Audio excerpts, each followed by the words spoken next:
Boa tarde a todos. Que a paz do nosso Mestre possa nos auxiliar ao estudo dessa tarde.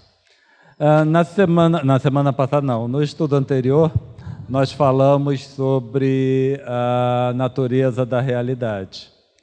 E como nós podemos perceber, a natureza da realidade, ou a realidade em si, está atrelado ao psiquismo.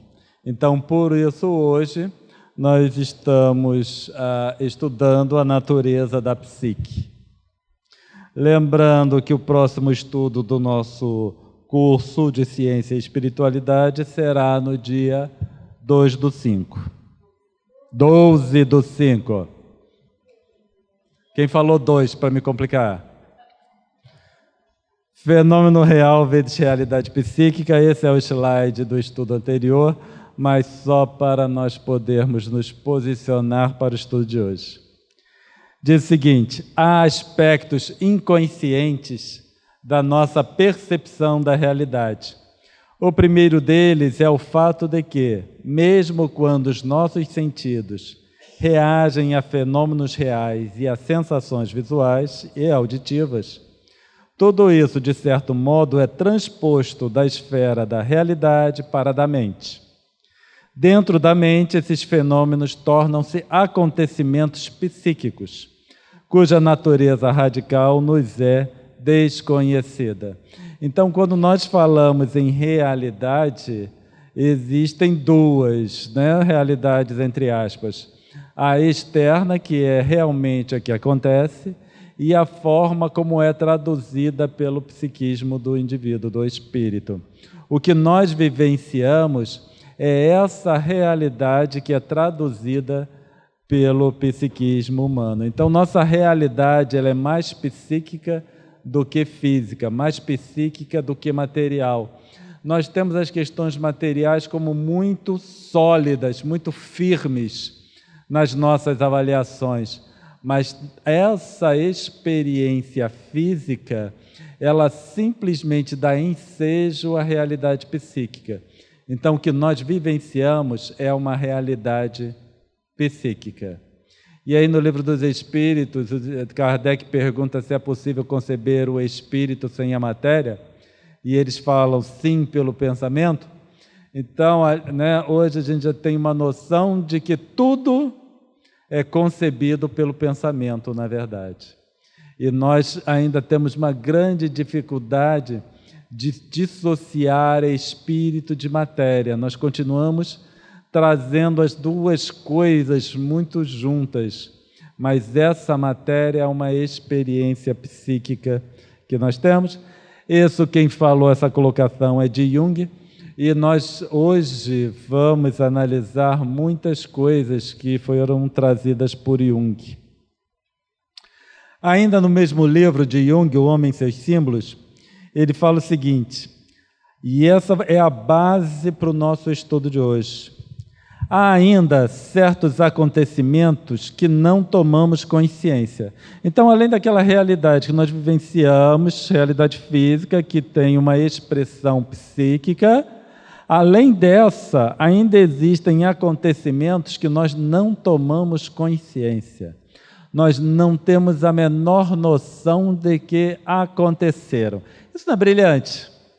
Certo? No final a gente discute tanto com relação à realidade, com relação aos acontecimentos, e uma grande parcela dos acontecimentos nós sequer temos consciência de que aconteceram.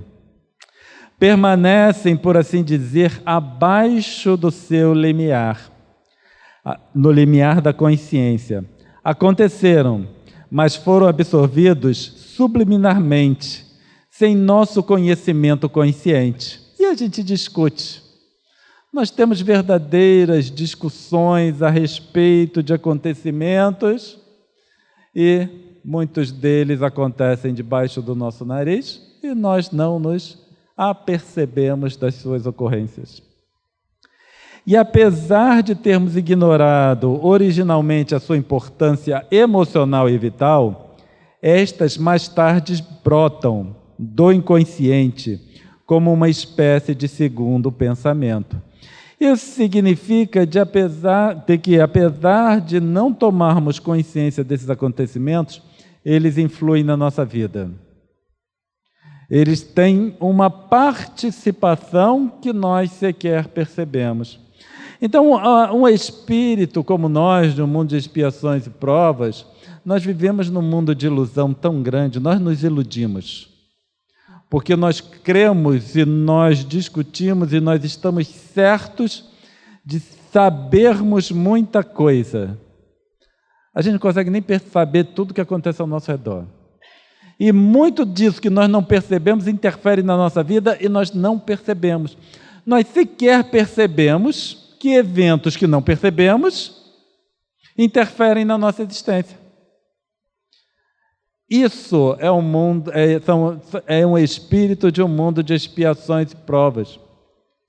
Quando a gente vai estudar a codificação espírita, a gente precisa ter isso em mente. Aqueles espíritos que percebem tudo, têm noção de tudo, estão cientes da sua existência enquanto espíritos, escreveram para espíritos que não sabem nem o que acontece debaixo do seu próprio nariz. E mais interessante ainda, nós vemos muitos companheiros dizendo que a codificação está desatualizada ou que está errada. Espíritos que não percebem o que acontece debaixo do seu próprio nariz dizem que espíritos que estão cientes de tudo estão errados. Isso somos nós, certo? Isso somos nós. Nós somos assim. E por que nós somos assim? Orgulho e egoísmo. O meu orgulho é tão grande que eu não consigo conceber que coisas acontecem e eu não percebo.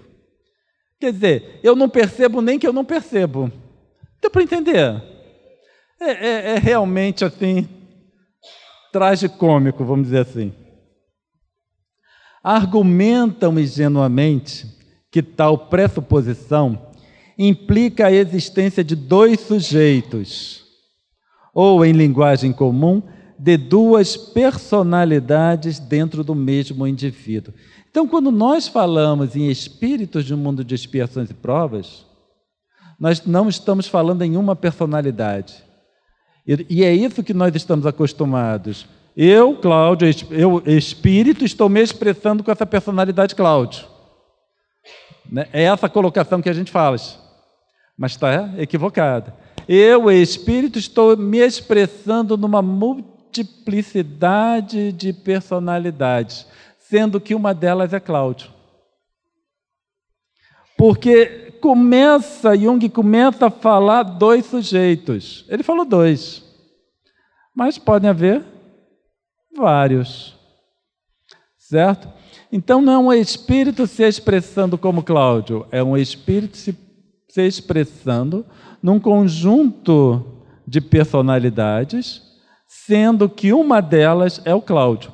E essa personalidade Cláudio muitas vezes não percebe as outras personalidades interferindo nesta. Certo?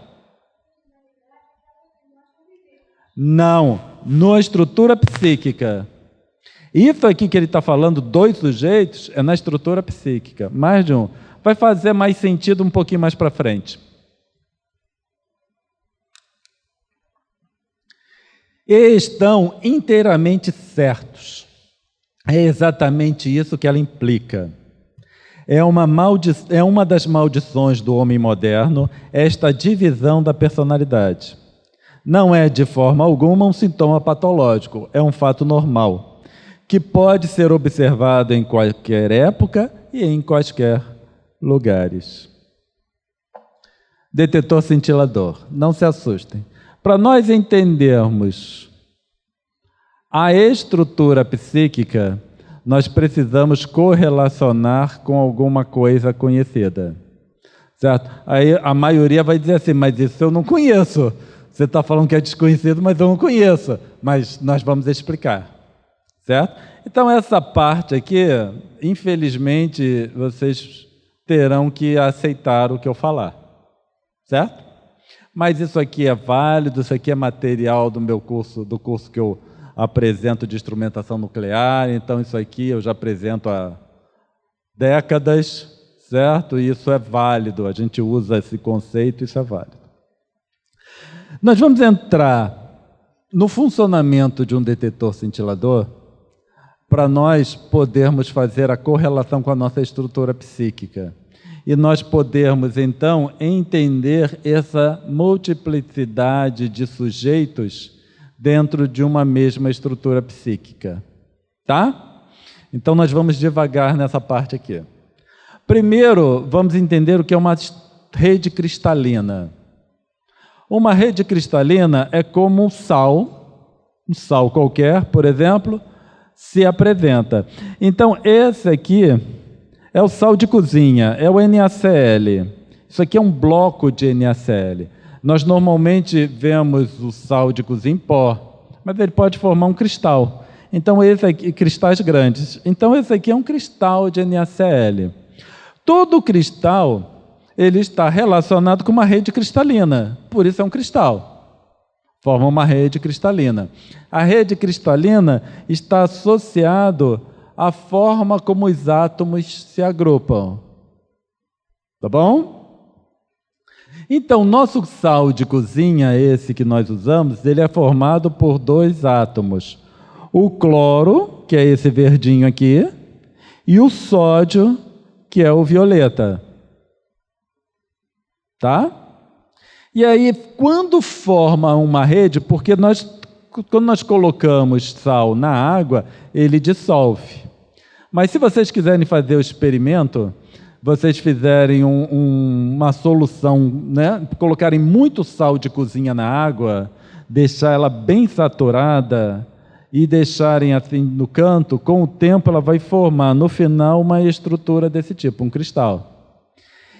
Porque os átomos começam a se organizar nessa forma aqui, em que cada átomo de cloro se liga a átomos de sódio.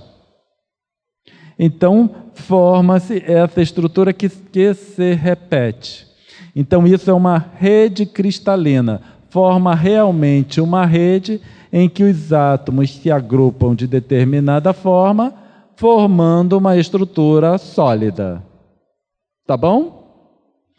Isso e pronto. E aí nós temos o detetor, que é o detetor de iodeto de sódio. Eu mostrei para vocês o sal de cozinha, que é o cloreto de sódio. Cloro, sódio. O iodeto de sódio forma uma rede cristalina, só que ao invés de cloro, é o iodo. Então, ele vai formar uma rede cristalina igual a essa, só que, ao invés de átomos de cloro, certo? É composto de átomos de iodo, formando o iodeto de sódio. Então, faz-se um detetor. Esse detetor é usado para medir radiação, certo? Radiação gama, raio-x, então tudo a gente consegue medir com detetores de iodeto de sódio. O que acontece? O princípio de funcionamento do detetor de iodeto de sódio é que pode ser comparado com a estrutura psíquica, a forma como Jung apresentou a estrutura psíquica. Não que Jung tenha comparado com o iodeto de sódio, mas a forma como ele descreveu, nós podemos comparar com o iodeto de sódio, com o detetor de iodeto de sódio. Tá bom? Então, o que acontece? Para funcionar, para a gente poder usar esse iodeto de sódio, esse cristal de iodeto de sódio, como um detetor de radiação. Quando uma radiação qualquer cede energia para os elétrons, e aí nós temos, antes disso, né? Todo cristal tem uma banda de valência e uma banda de condução. A banda de valência é aquela na qual os elétrons estão ligados aos átomos e, portanto, estão presos. A banda de condução é aquela em que os elétrons estão livres e, portanto, o elétron pode se mover. Ficou claro isso? Então tá. Então, o cobre, por exemplo, do fio elétrico, os elétrons estão na banda de condução, porque é um metal. Por isso que o elétron flui no fio de cobre e a gente pode acender a luz, etc, etc, etc. Aí o que acontece? Quando uma quantidade de energia é cedida para o elétron, e essa energia é proveniente de uma radiação gama, um raio-x, por exemplo, certo? Esse elétron, ele ganha energia e sai da banda de valência e vai para a banda de condução. Então, ele está livre para se mover. Com o tempo, esse elétron tende a voltar para a banda de valência. Só que, quando ele sai daqui e vem para cá, ele ganha energia. Para ele sair daqui e voltar para cá, ele precisa liberar energia. Tá bom? E o que acontece então? Esse elétron libera uma quantidade de energia e ele sai da banda de condução e volta para a banda de valência. Só que essa energia liberada é maior que a energia da luz visível. Então, quando nós temos a luz visível, nós temos uma faixa de energia. Essa quantidade de energia aqui fica acima da luz visível, certo? Então, fica numa faixa em que nós não vemos. Tá bom até aqui? Que ótimo. Qual é a questão? Esses detetores, eles se baseiam no uso de radiação emitida quando o elétron volta para registrar que houve uma deposição de energia nesse cristal de iodeto de sódio. Só que, para a gente perceber essa radiação de retorno, essa energia que ele volta, quando o elétron volta, precisa estar na faixa da luz visível. Certo? Só que, nessa situação aqui, por os processos quânticos, que nós já trabalhamos muito aqui, o elétron não pode ceder quantidade de energia menor. O que a gente faz, então? Nós criamos níveis de energia nessa banda proibida. A banda proibida é onde não pode existir elétrons. Então, cria-se faixas de energia intermediários, introduzindo um outro elemento químico. Então, quando nós falamos em detetor de iodeto de sódio, por exemplo, o correto é dizer iodeto de sódio dopado com talho. Porque se introduz talho no cristal de iodeto de sódio, que é um outro elemento químico, para criar níveis de energia possíveis aqui dentro.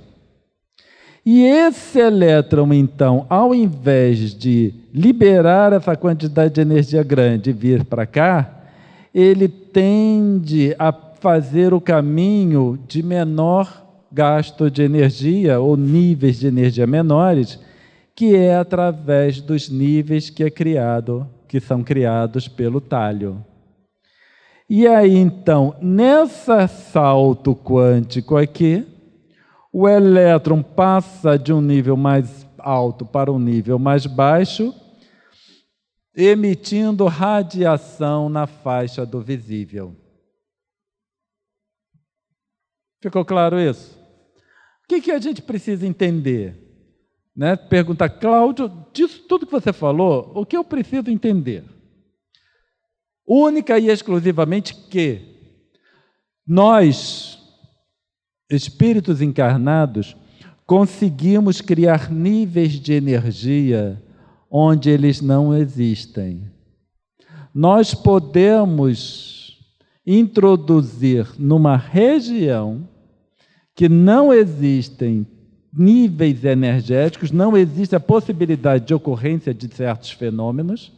Nós conseguimos introduzir alguns níveis de energia, regiões específicas, que nos possibilita o fenômeno desejado. É isso que a gente precisa sair daqui sabendo. Com relação ao iodeto de sódio, é isso. Olha só, onde não existem níveis de energia possíveis, o homem consegue, usando conhecimento, introduzir níveis de energias e obter o fenômeno que ele deseja. Isso ficou claro? Só que se eu falar só isso, vai parecer que é mágica. Quando eu explico algo que funciona, e isso aqui já existe há décadas, detetores de iodeto de sódio, já tem há décadas isso aí, né? Desde o início do século passado, um dos primeiros detetores de radiação que foi produzido foi o iodeto de sódio. Teve os detetores a gás e depois veio o iodeto de sódio. Então, é alguma coisa que já funciona há décadas, certo? Aí, quando a gente mostra algo que funciona e como é criado, a princípio é para se aceitar mais facilmente e entender o que a gente quer dizer. Porque depois nós vamos comparar a nossa estrutura psíquica com um campo de radiação, um campo energético, em que, certo? É compatível com esse aqui, em que se cria núcleos energéticos específicos para finalidades específicas. Tá bom? Então, quando nós falarmos núcleos na estrutura psíquica que possibilita certos fenômenos, vocês vão se lembrar disso aqui. Existem núcleos em um campo em que viabiliza certos fenômenos, igual se faz no iodeto de sódio. Ficou claro que a gente espera que, né, seja esclarecido aqui nessa parcela aqui do nosso estudo com relação ao iodeto de sódio? Ficou ou não? Firmeza? Estrutura psíquica, então. Porque no final são todos processos quânticos, níveis de energia.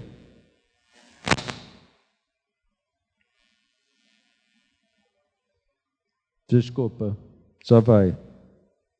Aqui, processos quânticos de níveis de energia. Certo? Mesma coisa, só que nós vamos falar agora de estrutura psíquica. Jung, então, ele trouxe para nós esse conceito. Então, alguns apresentam o consciente no centro, outros, né, apresentam o consciente como na superfície de uma esfera. Então, não me importa se está na superfície, se está no centro. Para nós, a gente precisa saber o seguinte, que existem regiões nessa estrutura psíquica. Então, Jung determinou que a totalidade do homem, Jung não trabalha com espíritos, com o conceito de espíritos, então ele trabalha com o conceito de homens. Então, essa é a totalidade do homem, tudo. Nós podemos trabalhar como espírito, que nós vamos ver mais para frente. Agora, nessa estrutura psíquica, que Jung compara com o campo energético, Joana de Ângeles também, ela compara com o campo energético, certo? Nós temos a região do inconsciente, que Jung chamou de inconsciente coletivo, é um inconsciente mais profundo. Tem o inconsciente pessoal, que é o inconsciente mais superficial, e o consciente. O que acontece? Tudo aquilo que eu percebo está nessa região aqui, é registrado nessa região do consciente.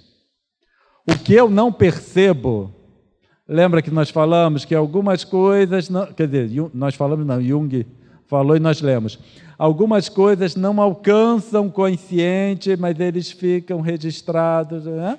Eles ficam registrados aqui, no inconsciente pessoal. Nesses eventos em que nós estamos ligados ao corpo, vivenciando aqui, e aquilo que não chega ao consciente fica no inconsciente pessoal. E o inconsciente mais profundo, que está relacionado, quando nós vamos falar em termos de espiritismo, está relacionado com as várias experiências do espírito, seja encarnado, outras experiências, seja também na condição de desencarnado, porque nós aprendemos mesmo em estando desencarnados. E aí, essa aqui é mais difícil acesso, essa aqui já é de mais fácil acesso, e o consciente é que está sendo acessado diretamente. Então, quando nós falamos nessa estrutura psíquica, estamos falando em um campo energético, em que parte desse campo nós temos acesso. São campos, níveis de energia. Igual aquele lá do iodeto de sódio, que se colocou o talho. Então, esse aqui é o iodeto, a totalidade do psiquismo é o iodeto de sódio, e esses niveizinhos são incursões que são feitas. Então, seria o talho, por exemplo, no iodeto de sódio. Não é que aqui seja iodeto de sódio ou talho, mas é só para nós fazermos a correlação. Tá bom? Então, se existe essa possibilidade na nossa matéria densa, nós conseguimos extrapolar para o psiquismo e fazermos, então, para chegarmos a algumas conclusões. E nós podemos fazer isso porque tanto Jung quanto Joana de Ângeles, eles trouxeram o conceito do psiquismo como um campo de energia, como um campo energético. E aí, então, nós continuamos a análise, ou o princípio. Dentro do consciente, existe um outro componente, que é o ego. Certo? Não é ego de egoísta, é ego como um complexo funcional. Tá? Não pensa assim, ego é egoísmo, o egoísmo reside ali. Não, é um componente, um complexo funcional que exerce disfunções. E lembra que nós já falamos o psiquismo como suas funções? Então, uma das funções que nós encontramos no psiquismo é o ego, é esse complexo funcional. Então, todas as decisões que nós tomamos é através desse ego. Então, nosso colega que veio aqui trocar pilha, ele percebeu que o microfone estava falhando, lá o ego do colega processou essa informação e verificou, preciso trocar a pilha, pegou a pilha, veio até aqui e trocou. Tudo isso que ele fez foi processado pelo ego. Certo? Tudo que nós fazemos é processado, obviamente, pelo nosso ego.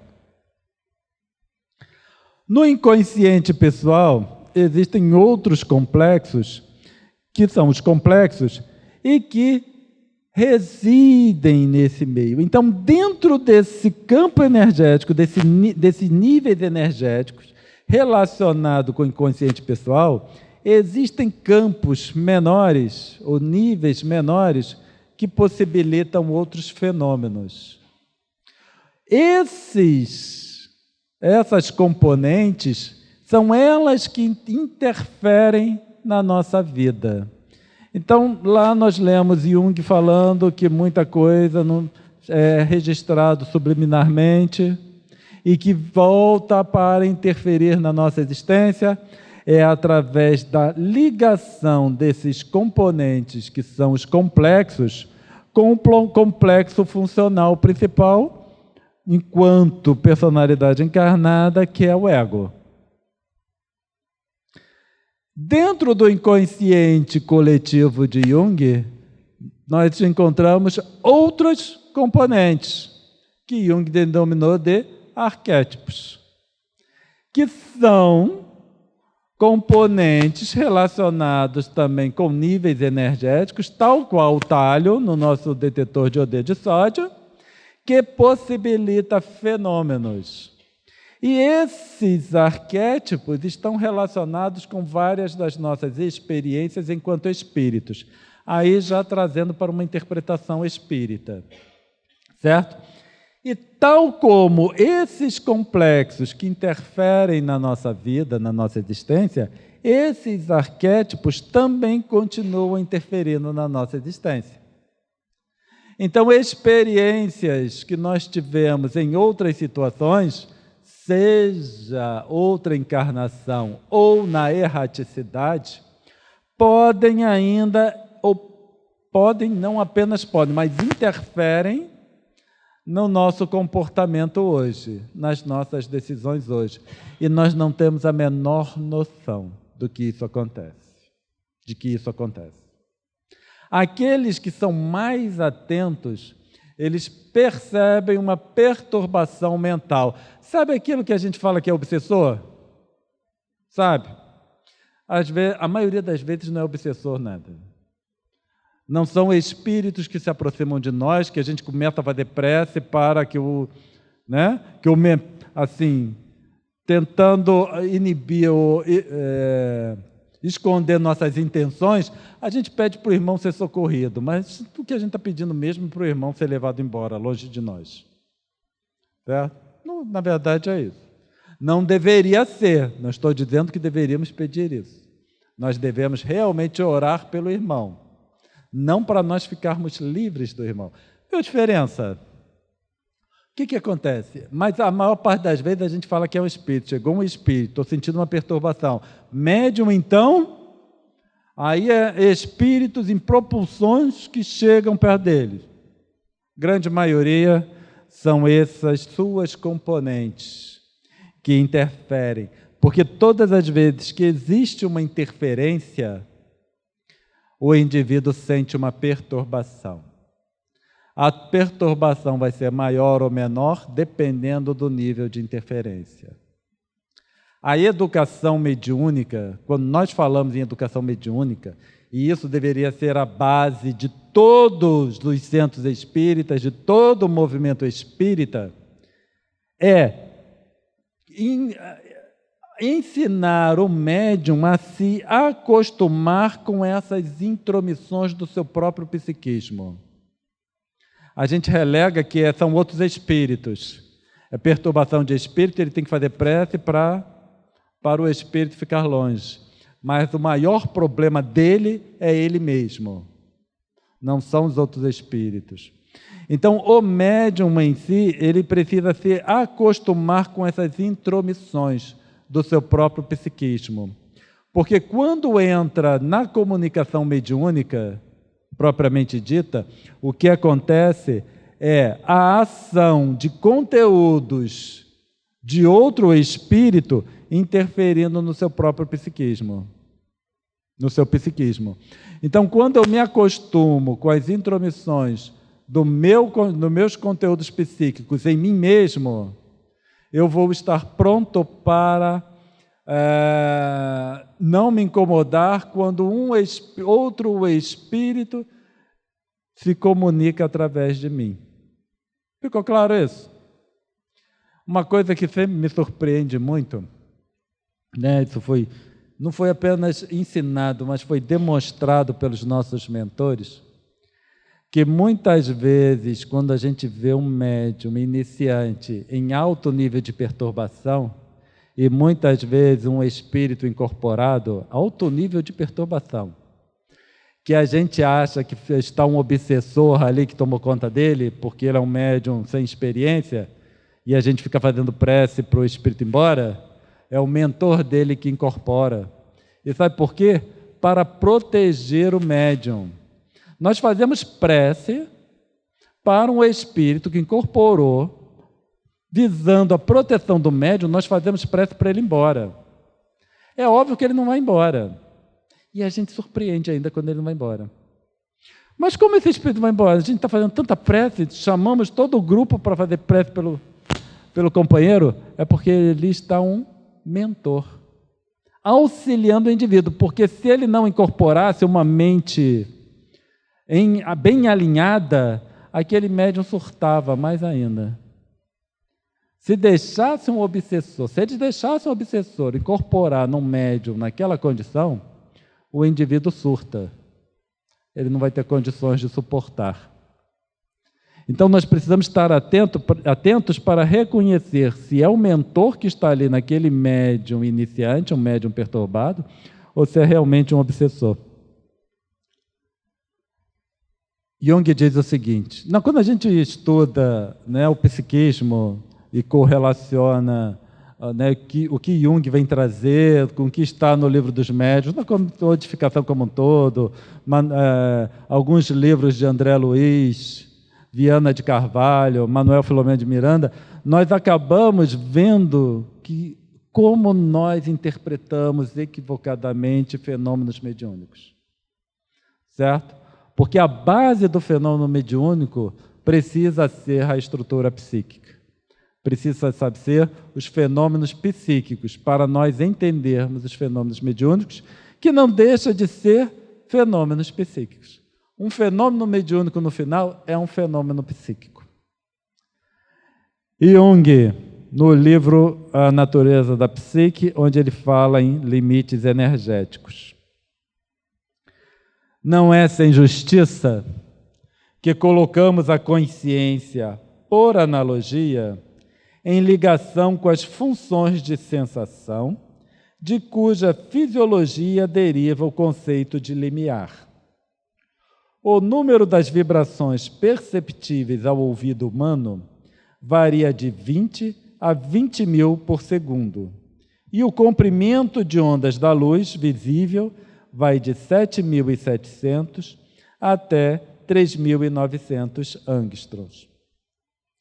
Através dessa analogia, podemos imaginar facilmente que há um limite inferior e um limiar inferior e um limiar superior para os processos psíquicos. E que, consequentemente, a consciência, que é um sistema perceptivo por excelência, pode ser comparada com a escala perceptível do som e da luz, tendo, como estes limites, um limite superior e um limite inferior. Acho que se poderia estender essa comparação à psique em geral. Então, no final, o que nós estamos fazendo é isso que Jung orientou. É isso que ele abriu a porta para nós hoje podermos correlacionar com o Espiritismo. Ficou claro que isso que nós lemos agora de Jung é a porta que ele abre para tudo que nós colocamos até agora? Níveis energéticos, limiar inferior, limiar superior. Então, ele estabelece um limiar inferior e um limiar superior para a consciência. O que acontece abaixo, o que acontece acima, em nível energético, não é percebido pelo espírito ligado ao corpo. Tá bom? Então, vamos falar de limiar da consciência. Certo? Nós temos o nosso psiquismo, aquela estrutura psíquica, aquela esfera, que é, né, o círculo que nós apresentamos, mas que representa uma esfera, nós podemos colocar em termos de níveis de energia. Então já não é mais uma esfera, mas é uma escala energética, em que, como a seta está para baixo, aqui embaixo é menor energia e em cima de maior energia. Então, nosso consciente é essa faixa energética aqui, que eu representei em amarelo. Certo? Então, nós temos um limiar inferior e um limiar superior aqui nessa estrutura psíquica que estabelece os limites da consciência. O que acontece aqui embaixo e o que acontece aqui em cima, eu não percebo diretamente. Eu não consigo sentir que aquilo está funcionando. Só que aquilo está funcionando. Aquilo acontece. O que acontece na sala ao lado, nós não estamos vendo. Mas acontece. Não é porque eu não vejo que a sala ao lado está vazia com nada acontecendo. Vocês podem até falar, mas não tem ninguém na sala ao lado. Aí nós falamos, tem espíritos. É uma casa espírita aqui, isso deve estar espíritos trabalhando em todos os lugares. E Jung diz o seguinte: os processos psíquicos, portanto, se comportam como uma escala, ao longo da qual desliza a consciência. E aí nós temos uma noção mais profunda ainda de como nossa consciência trabalha. Ela é deslizante. Ela não é fixa. Ficou claro isso? Que nós podemos trabalhar com essa consciência, alcançando níveis mais energéticos ou níveis menos energéticos. Como eu posso alcançar níveis mais energéticos? Assistindo a aula do ICEB. Por exemplo, como eu posso trabalhar com níveis menos energéticos? Não preciso nem citar, porque todo mundo sabe. Então, essa consciência, ela pode trabalhar níveis mais acima, como também ela pode trabalhar em níveis mais abaixo. Certo? Eu tenho a opção. Quando Kardec fala, se vocês querem selecionar para estar em contato só com os espíritos elevados, o pensamento é que vai determinar. Então a gente pensa, como sintonizar com os mais elevados ou os menos elevados? Está atrelado a essa consciência deslizante. Então o que eu consigo focar com aquele tipo de espírito que eu desejo é uma opção. Certo? É uma opção. Mas a gente só pensa quando estamos em apuros e pensamos em fazer prece para pedir ajuda, ao invés de trabalharmos com níveis energéticos maiores ao longo de todo o tempo. E aí a gente começa então a entender que para se manter em um estado de prece, eu não preciso ficar fazendo prece o tempo todo. Eu preciso apenas manter meu interesse, meus pensamentos elevados. E como eu mantenho isso? Procurando fazer o certo. Como eu faço isso no meu dia a dia? Procurando fazer o certo. Não importa se eu faço errado. O problema não é se eu, Cláudio, faço errado ou se faço certo. O problema é só se eu procuro fazer o certo ou não. É aí que está o ponto-chave. Eu, Cláudio, tenho que ser elevado e só fazer o certo? Não. Eu, Cláudio, devo procurar fazer o certo? Sim. Vai sair muita coisa errada? Não vou nem falar para vocês. Certo? E aí, de vez em quando, a gente encontra aquele que fala assim, mas, Cláudio, palestrante, faz estudos espíritas, fazendo essa coisa que ele julgou errado, mas eu não tenho o que fazer certo. Eu, Cláudio, não tenho que fazer certo. Eu tenho que buscar fazer certo. E aí eu estou no estado de prece. Aí a gente pode dizer então o seguinte, eu, Cláudio, que fiz isso aqui errado, mas eu estava tentando fazer certo, estou em estado de prece. Fazendo errado, eu estou em estado de prece. Aquele indivíduo que viu e está lá me criticando, ele não está em estado de prece. E ele está fazendo errado intencionalmente. Porque a gente não fala mal de ninguém achando que está falando certo, né? Ou tem aqui que... Pensa isso. A questão é, vai fazer errado? Saiba que está fazendo errado.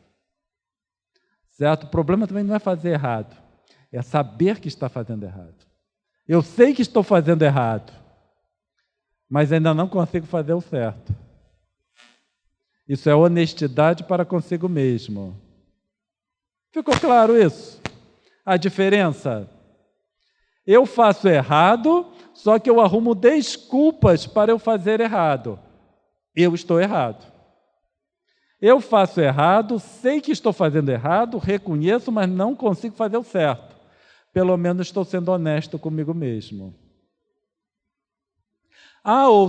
Porque o importante é ser honesto consigo mesmo, certo? Não adianta convencer o outro. E a terceira coisa é, eu procuro fazer o certo, mas eu fiz errado. Aí eu estou em estado de prece. E por último, eu procuro fazer certo e estou fazendo certo. Aí esse é o ponto ideal. Ficou claro? Agora, a consciência, ela não só desliza, mas ela também pode se ampliar. E ela também pode se reduzir. Certo? Então, nós percebemos processos, uma vida intensa no nosso psiquismo que muitas vezes nós não percebemos. Quem tiver interesse em ver um estudo mais detalhado e mais extenso sobre os processos psíquicos e a mediunidade, lá no meu site pessoal, www.ccconte.com, tem um livro, está escrito, é só fazer o download, que é a Biografia de um Médium analisado pela teoria junguiana da psique. Que ali nós descrevemos os nossos processos mediúnicos analisados pela teoria junguiana. Então, tudo aquilo que a gente vivenciou, né, analisando a estrutura psíquica em si, e mostrando a correlação entre o fenômeno mediúnico e essa teoria do psiquismo, da estrutura psíquica, que nós estamos apresentando. Então, é um livro de 100 páginas A4. Então, tem bastante material. Ficou claro? Ainda Jung, se não se trata de simples impulsos ou inclinações, mas de escolha e de decisão aparentemente de ordem superior, próprias da vontade, certamente não se pode deixar de admitir a existência necessária de um sujeito que a controle. Por definição, isso seria colocar uma consciência no inconsciente. O sujeito secundário consiste em um processo que jamais pode penetrar na consciência, porque nesta não há a mínima possibilidade de que se efetue a apercepção deste processo. Isto é, a consciência do eu não pode recebê-lo por falta de compreensão. Por conseguinte, permanece essencialmente subliminar, embora, do ponto de vista energético, ele seja inteiramente capaz de tornar-se consciente. Então, sob o ponto de vista energético, esses conteúdos são capazes de se tornar conscientes. O que cabe a nós, então, é exercitarmos para essa ampliação do consciente. Certo? Podermos assimilar mais e mais dos nossos próprios conteúdos. Isso se chama autoconhecimento. Então, quando a gente pensa em autoconhecimento, que é tão falado, nós precisamos que não nos apresentam, em geral, a correlação entre autoconhecimento e estrutura psíquica, fenômenos psíquicos, mas uma coisa está atrelada à outra. Não adianta eu falar para vocês sobre autoconhecimento se eu não apresentar a estrutura psíquica. Como é que funciona, como é que vocês vão exercitar isso e aonde vocês vão buscar? Não adianta falarmos em autoconhecimento. Nós precisamos entender que autoconhecimento é um fenômeno psíquico, que apenas através de exercícios, conscientização e aceitação é que nós viabilizamos os processos. Então, da mesma forma que o homem consegue viabilizar o fenômeno que ele deseja no detetor de iodeto de sódio, nós podemos viabilizar o fenômeno que nós desejamos na nossa estrutura psíquica. Basta darmos condições para tal.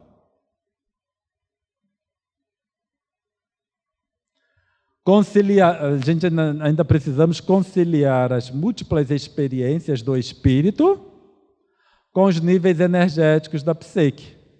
Porque Jung ele falou isso sem considerar a existência de um espírito, ou claramente sobre a nossa essência espiritual, apesar dele ter permeado esse tema em vários dos seus livros. Mas ele não podia falar abertamente. Felizmente para nós, nós podemos. Então nós precisamos conciliar essa questão. E aí nós já podemos trazer lá na terminologia que Joana de Ângeles usa, em que já não é mais a totalidade do homem o si mesmo, segundo Jung, mas nós já falamos de espírito, então sou eu enquanto espírito, a minha totalidade, meu psiquismo todo está relacionado com a minha estrutura, certo? Enquanto ser espiritual. E aí nós temos consciente e inconsciente da encarnação atual, essa encarnação, eu como Cláudio, e nós temos os conteúdos de outras encarnações. Que é, então, aqui eu botei outras encarnações só para facilitar, mas também existem aqueles conteúdos nos períodos de erraticidade. Que linhas gerais nós podemos correlacionar também com encarnação, um outro nível, mas não deixa de ser encarnação, tá bom? Mas aí complicaria muito. E quando nós falamos nesses níveis energéticos, nós já podemos trabalhar com conteúdos de outras encarnações. Então, nós já podemos trabalhar com uma estrutura psíquica complexa, consistindo de consciente e inconsciente, eu como Cláudio, e consciente e inconsciente de outras encarnações. Só que, conforme Jung falou, esses núcleos continuam ativos.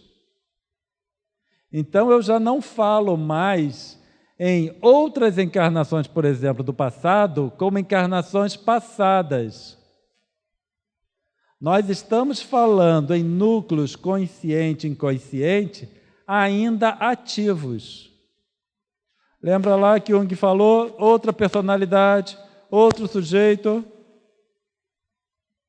Então, eu já não tenho mais encarnações passadas ou futuras. Eu tenho núcleos consciente e inconsciente ativos. Uma encarnação já não é mais para eu trabalhar com uma encarnação. Eu já passo a trabalhar com todas as minhas encarnações no mundo de expiações e provas. Está ficando claro o que a gente quer falar? Se a minha realidade ela é psíquica, certo?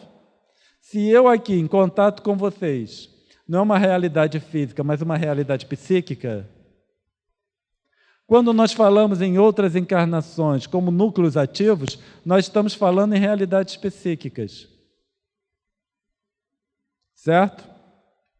E estando ativo, nós passamos a falar como um conjunto de núcleos ativos correlacionados com encarnações, correlacionados com experiências. Aí a providência divina ela fica muito mais completa do que nós imaginamos. Porque ao invés de eu, Cláudio, estar trabalhando com essa encarnação aqui só, no momento, o Cláudio está trabalhando com um conjunto de encarnações, um conjunto de experiências. É bem mais a cara de Deus. Fala sério. Trabalhar assim, uma a uma, eu aqui nesse momento, só aqui com vocês, olha que perda de tempo. Não é uma cara assim de Deus.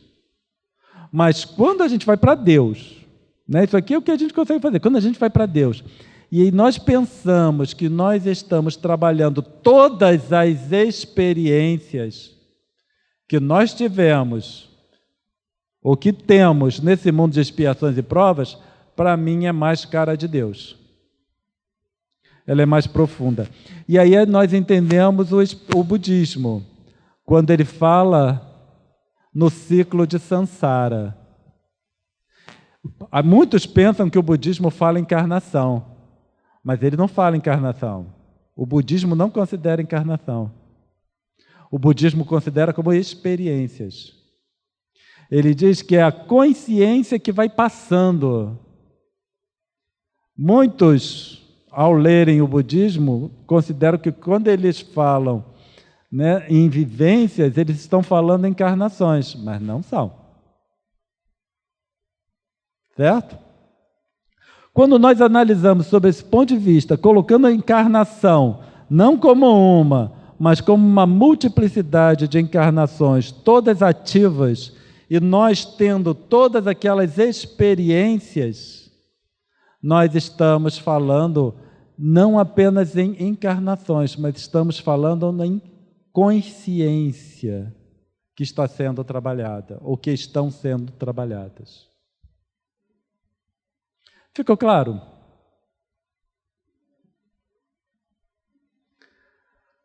Agora, questões...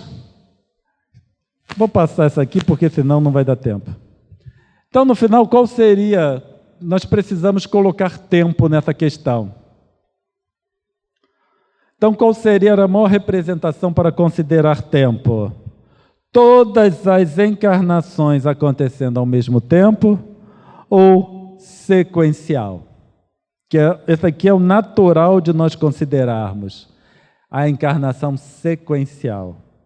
Mas quando nós trabalhamos com elas todas acontecendo ao mesmo tempo, isso aqui é um processo muito mais efetivo do que esse aqui. Esse aqui é muito mais cara de Deus do que esse aqui. Inclusive as futuras. Porque nós já vimos aqui que o tempo é expressão do fluido cósmico. Fluido cósmico se expressa como tempo. O tempo está relacionado com essa dimensão material. Não foi isso tudo que nós já vimos aqui? Então, tempo é uma ilusão, é uma vivência psíquica.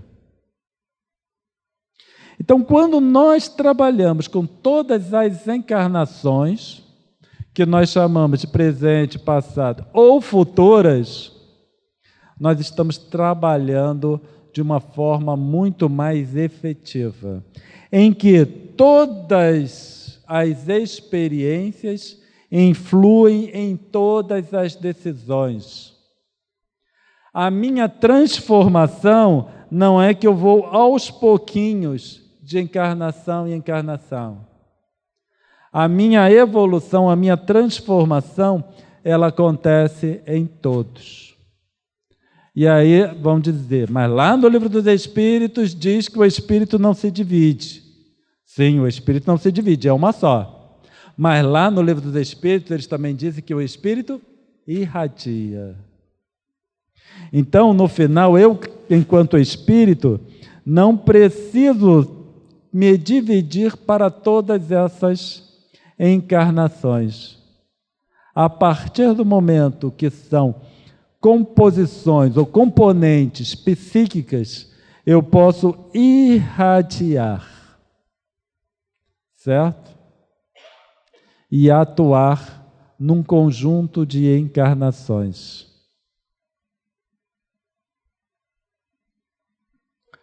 Como controlar o processo reencarnatório ou de evolução? Nossas tendências são indicativos do nosso real padrão evolutivo, mas precisamos ser honestos conosco. É isso que nós falamos ainda há pouco.